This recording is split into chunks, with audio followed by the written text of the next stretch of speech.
One of the most important areas in if you want to improve quality service is this privacy and customer feedback. Privacy and customer feedback. So of course you want to have customer feedback. Why do you want to have customer feedback? So that not just to listen to your praise, but that feedback is going to the feedback can help you to improve your product, innovate, bring in new type of insight, what customer requires, what they really need. You can serve the customer better, and that is the underlying concept in quality service management.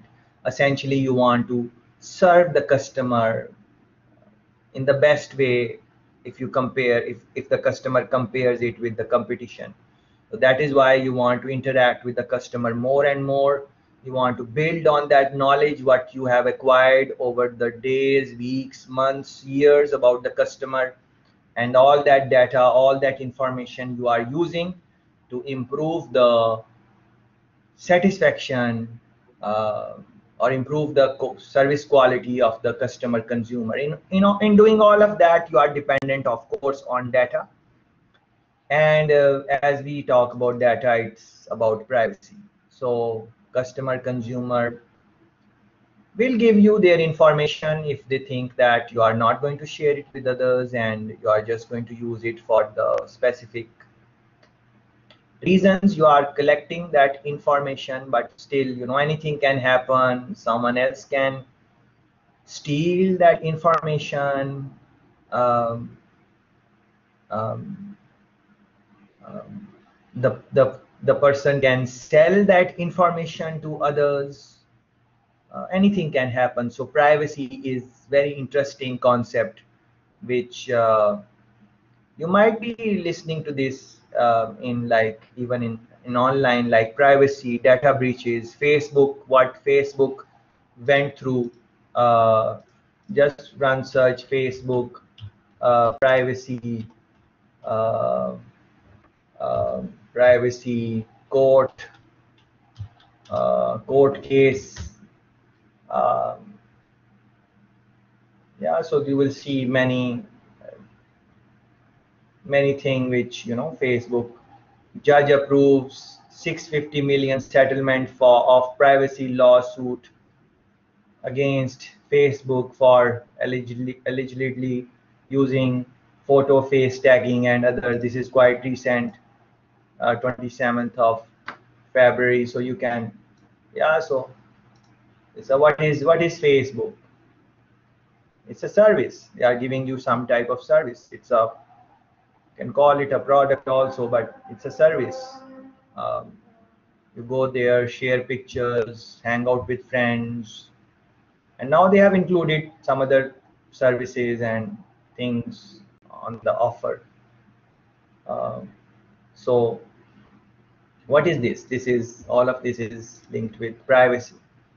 Um, and then I would like to add that different countries have their own laws and regulation. Like for example, Jamaica has, we have our laws and copyright and all of those things, but the laws are there, but they are not very harshly implemented. Like we can photocopy a book here, we can take it and chapter by chapter we can get the book photocopied, but in other countries you cannot get the book photocopied. And if you read the fine print at the end or the beginning of the book, they stop you from photocopying and those type of things. They stop you from doing that. um, so you have to be careful depending on which market you are and what consequences you can face. uh, Anything can happen. So privacy, as you are improving, trying to do things to improve the service quality of your consumers, customers, you would be engaging in more and more conversations, interactions. They will be giving you maybe more feedback. You will understand over a period of time how the customer consumer thinks on various things. and all of that information is going into some database, and you want to ensure and communicate to the customer consumer that all of that information is safe. Don't worry about it, we will just use it for these purposes. And all of us give some form of information to other companies.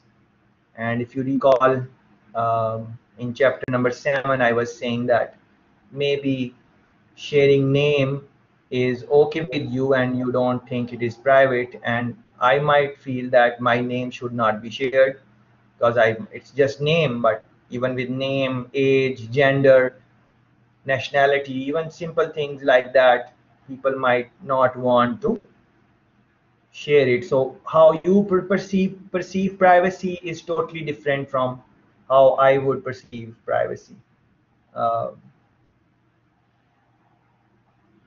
so you have to be conservative in this regard because you don't want to offend any customer, that that information which the customer thought should be private, it is disclosed or is being used, because various combinations can be made. Some information is gained, and then with that information, if you also can know the gender and age of the customer, now from the same data you can know that females from the group 25 to 30 react to this in this way.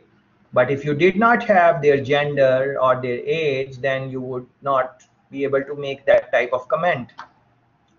So, but I'm recalling many things which I have said in chapter number 7, particularly when I started out today's interactions. So please listen to chapter number 7's recording if you have not already, before you look at my commentary on this chapter, because I don't plan to say a lot on this. Uh, yes, what I was mentioning is that different countries would have different laws, regulations, and so on about privacy. For example, I know that I have lectured in Europe, online and in person, and in Jamaica and this side of the market, US and so on. And there are clear differences about privacy, the way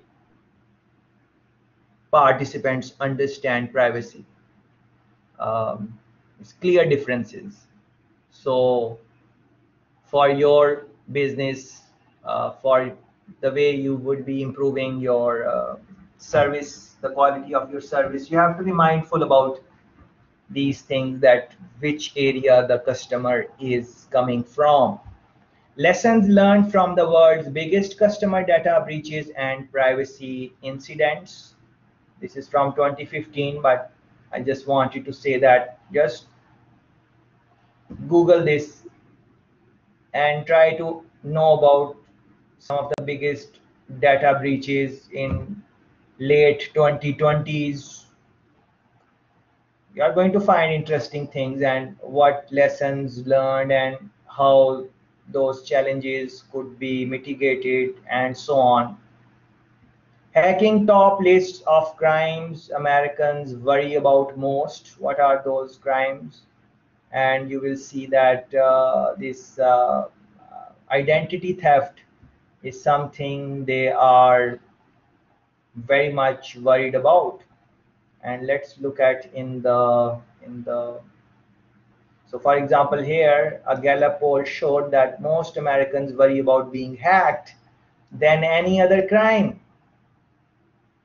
So being hacked is the most they are worried about, more than being robbed, more than attacked by a terrorist, and so on. And there is a lot of robberies which happen in US. But being hacked, your data is online and someone will steal it. Someone will steal your information from your computer if you are on not a secured internet connection, and so on. And many people still don't put passwords on their Wi-Fi's, and many people don't. Especially in their homes, many people don't. Or if they will put a password, it will be so easy that it will be something like 1234 or something like that. Or even if their password is difficult, it would be same password which they have used in other forums like their email or their UV account or something like that. Very few people would have a separate password which is totally different from every other password. It is people repeat same type of patterns in their passwords, and that increases your chances of being hacked. Yeah, so it's very interesting to reflect on these things. 76% of Americans adults say they are not too confident or not at all confident that records of their activity maintained by the online advertisers who place ads on the website they visit will remain private and secure. 76% don't believe that. Roughly two-thirds of respondents say the same thing about social media sites, research engine providers, and online video sites. In chapter number 7's recording, I gave you my own experience of watching videos online and how they were asking me to give their email, give my email, and I did not give my email and just move on to some other website.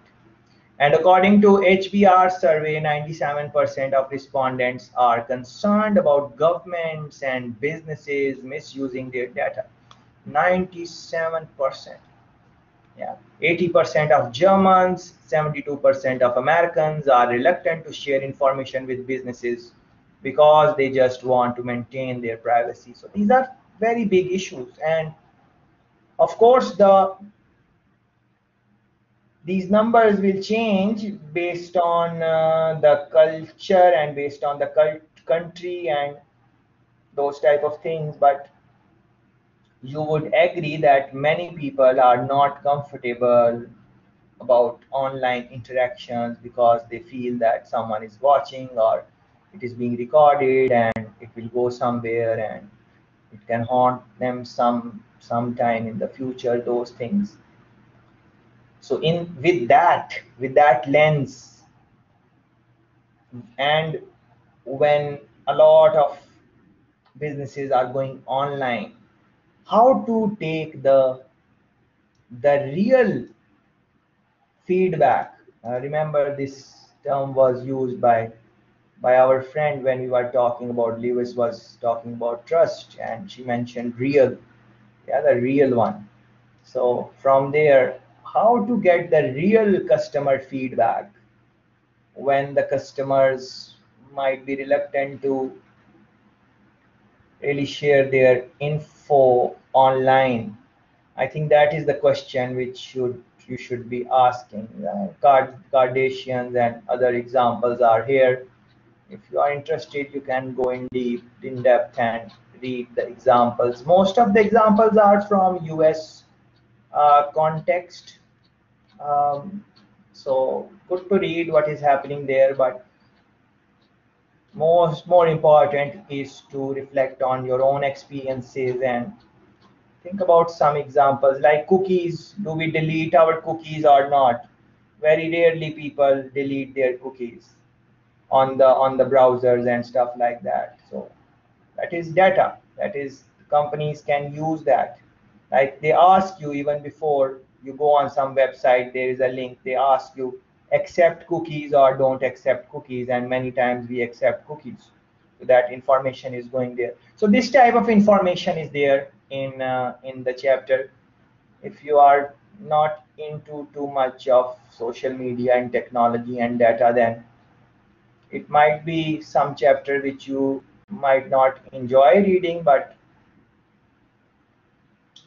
it is very important to read because of the fact that many businesses are going online and customer feedback is important, and how to ensure that, not just ensure that the data is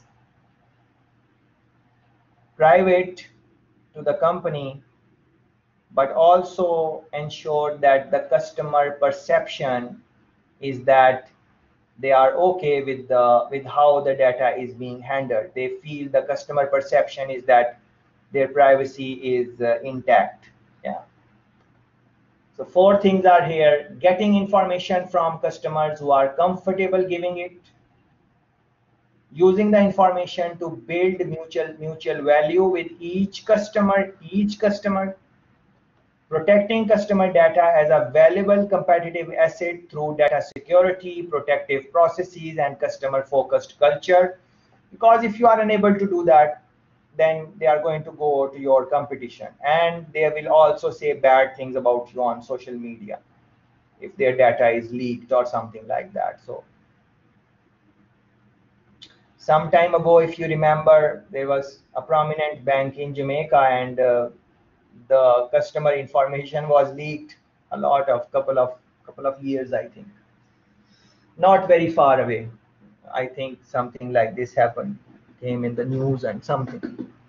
So data protection is very important, very sensitive. And then there are hackers who are expert in this, and they can go in the systems. Uh, so where to store the data?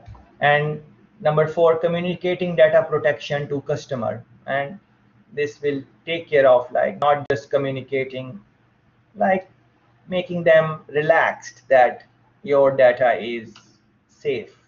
Four steps. And then again, some examples. I like this, that they, as they say about, say, make some theoretical comments, they always try to give some examples. So that is good. Privacy in Europe is a different world, and I told you I experienced it firsthand. Uh, Definitely, how they view is different from how US views it. Um, so you can read in detail how it is different, uh, how it is not different. Of course, both cultures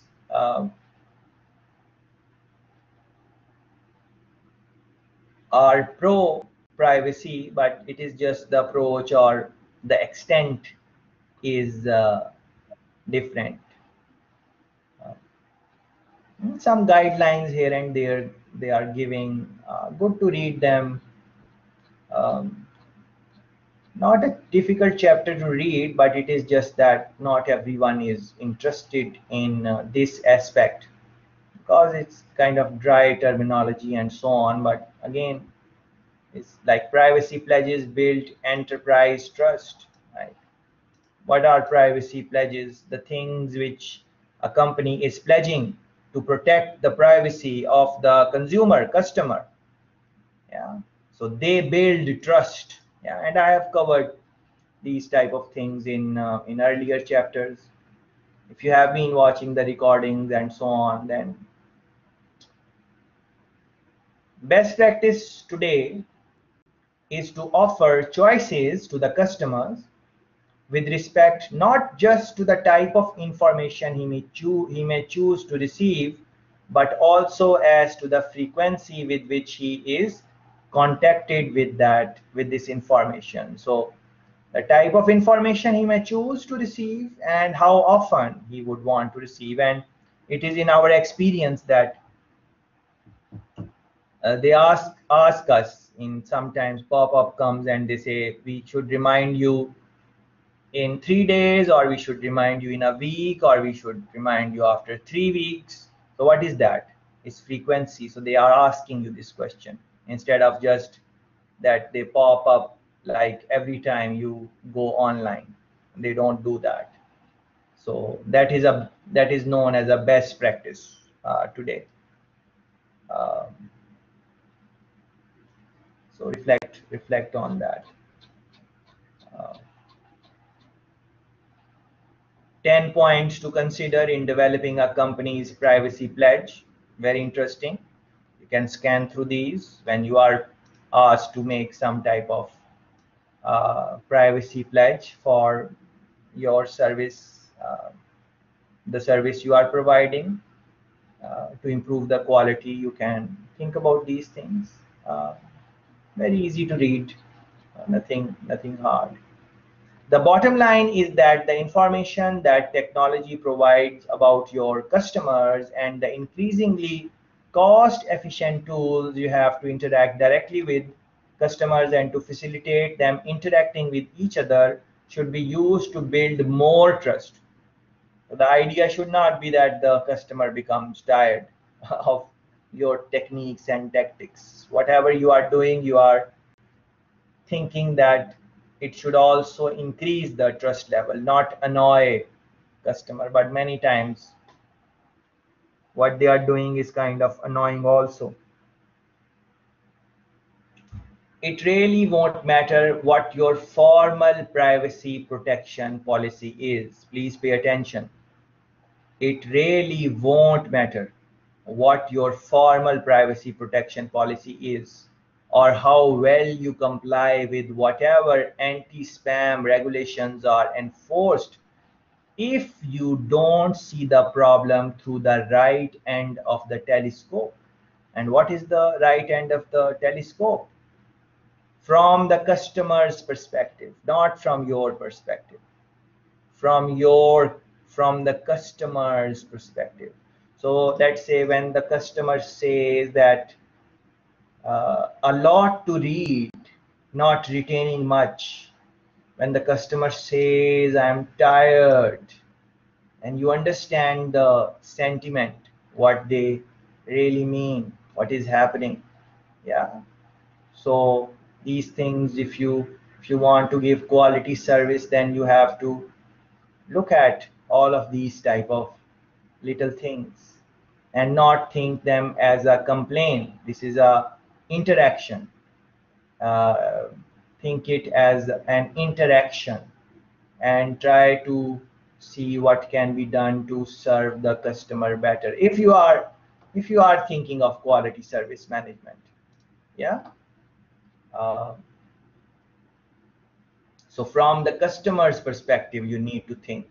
Fail to take this point of view and you are still going to be undermining your customers trust if you fail. So you might have very good strategy and all of those things, but it's very important to see all things from the perspective of the consumer, your target market, from their lens, not from your lens, from their lens, how they are looking at all of this. Yeah. And then try to, the more you understand the customer, the better, then maybe you will be, hopefully will be able to serve them. But again, the point is, which we have said in the earlier chapters, that all of this is very time consuming. It's going to take a lot of time and effort from you. So then you might decide not to do it. And many examples are given for it to protect the privacy. For example, this idea, universal idea, this idea came in US after 9/11, and but they did not go with it. But these ideas and other ideas which would make people more safer about privacy, they are like all over the book. But what I would really want you to do is, again, I said it earlier, but I think I should repeat. uh, Look for data breaches, privacy concerns in the modern world as we speak, in 2020, in 2021, going forward. Read about the companies which are forward looking, modern companies, what are the things they are doing to protect the privacy and so on. And you can start from the local industry. Like every Sunday when I'm scanning through the newspaper, I'm always seeing some advertisement from like Scotia Bank or NCB, and that we have added this and we have added that to ensure that your data is like data, to ensure data privacy and to ensure any there is no fraud or something like that. They are always, every now and then, they are some advertisement is there in the Sunday Gleaner. I've seen it every now and then. So um, that is, I think, you should do. The chapter is just the starting point. You should really spend time in in reflecting on what would be the challenges in the future and how companies are uh, preparing themselves. Uh, because as the chapter indicated, and I highlighted that the interactions uh, are going to just increase and increase and increase. Uh, I think we mentioned it in the last chapter where we were talking about social media. So the social media post and all those interactions are just going to increase and increase. So the data is going to increase. So how to make it private? What? Uh, on a side note, any career in data protection uh, is can be a wonderful career to make going forward, because in every industry would need people who can protect the data. Uh, as we conclude, the real commercial questions are these commercial questions, like business related questions. These are 6 questions which you would want to think about. It's not questions, it is areas to reflect on. What do we need to know to serve a customer better and make him more valuable to us? What do we need to know more? What information do we really need to know that? Yeah. Once we get that information, how do we balance distribution at the front lines with the need to protect a customer's privacy? Because the information should be accessible through all forums in your organization. In the earlier chapters, we have mentioned that the conversation should start from where it stopped, no matter what the medium was used by the customer. So that is not possible if that information is not available throughout the various distribution channels, front lines in the organization. So if it will be available too much, then to make it private is going to be, you will have to think about it how to make it private. What are the limits in how we will share or distribute data? How well we protect and secure the data? How do we build privacy and trust into our profitable strategies? Yeah. These are some things which you will reflect on once you have selected the companies, which I explained you in. Please rewatch the recordings of chapter 7 and 8, I trust, where I have given you some tasks like look for interesting companies, how they are using their social media, for example.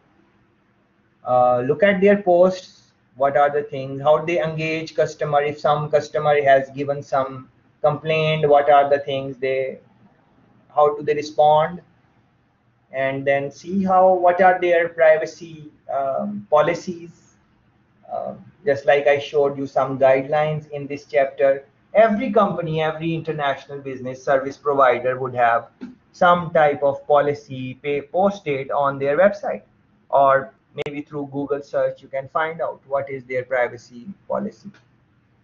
Um, they can have different names like data protection policy, or privacy policy, or some other name, it does not matter.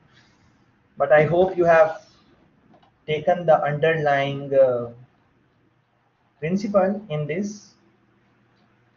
So interesting areas to reflect on, revolving around privacy, data breaches, uh, because if you cannot ensure that your data is protected, then why customer would want to uh, share their information with you? That is, the answer is obvious. Uh, Thanks for this, and enjoy reading the full chapter in detail.